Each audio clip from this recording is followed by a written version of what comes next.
Chers amis des éléphants, bonjour. Je m'appelle Caroline et j'ai 13 ans. Avec mon amie Emma et ma sœur Léa, nous avons créé une junior association qui s'appelle La Défense des Défenses. Pour soutenir la cause des éléphants, nous fabriquons des bracelets et boucles d'oreilles que nous vendons lors de brocantes et au collège. Nous avons décidé d'affecter les 1 000 € récoltés au renforcement de la sécurité du parc national de Boubanjida au nord du Cameroun. Et pour financer le programme Mon voisin éléphant. Celui-ci consiste à inviter des élèves du Burkina Faso à observer les animaux dans la nature pour favoriser une meilleure cohabitation entre les hommes et les pachydermes.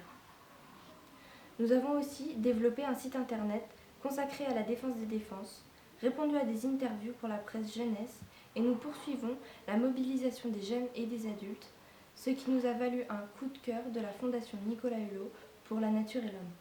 Aujourd'hui, à vous, chefs d'État réunis à Paris pour la sauvegarde des éléphants d'Afrique, je ne vous demande ni compliments, ni remerciements, ni reconnaissance.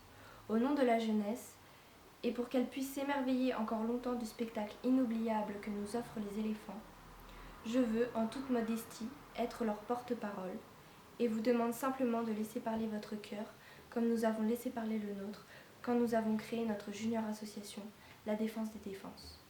Je vous en prie, écoutez la supplique qu'adressait, il y a 45 ans déjà, le diplomate et écrivain français Romain Gary dans sa lettre à l'éléphant. Monsieur et cher éléphant, depuis fort longtemps déjà, j'ai le sentiment que nos destins sont liés. En ces jours périlleux, il n'est que trop naturel que mes pensées se tournent vers vous. À mes yeux, vous représentez à la perfection tout ce qui est aujourd'hui menacé d'extinction.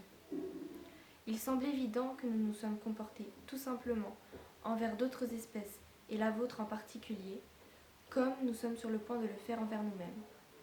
Si le monde ne peut plus s'offrir le luxe de cette beauté naturelle, c'est qu'il ne tardera pas à succomber à sa propre laideur et qu'elle le détruira. Pour moi, je sens profondément que le sort de l'homme et sa dignité sont en jeu chaque fois que nos splendeurs naturelles, océans, forêts ou éléphants, sont menacés de destruction. Demeurer humain semble parfois une tâche presque accablante, et pourtant il nous faut prendre sur nos épaules, au cours de notre marche éreintante vers l'inconnu, un poids supplémentaire, celui des éléphants. Il n'est pas douteux que votre disparition signifiera le commencement d'un monde entièrement fait pour l'homme. Mais laissez-moi vous dire ceci, mon vieil ami. Dans un monde entièrement fait pour l'homme, il se pourrait bien qu'il n'y ait pas non plus place pour l'homme. Je vous en supplie, puissiez-vous entendre l'appel de Romain Gary comme je l'entends. Je vous en supplie, j'ai 13 ans et je ne peux m'accommoder de ce massacre monstrueux. Lors de vos discussions, ayez à l'esprit que chaque morceau d'ivoire provient d'un éléphant traqué, terrorisé, massacré. Je vous en supplie, n'oubliez jamais que tout reste possible. Il faut juste prendre les bonnes décisions. À mon petit niveau, j'ai fait mon possible. Vous le savez, beaucoup en Afrique donnent jusqu'à leur vie pour sauver les éléphants. À vous maintenant d'agir, les cartes sont entre vos mains.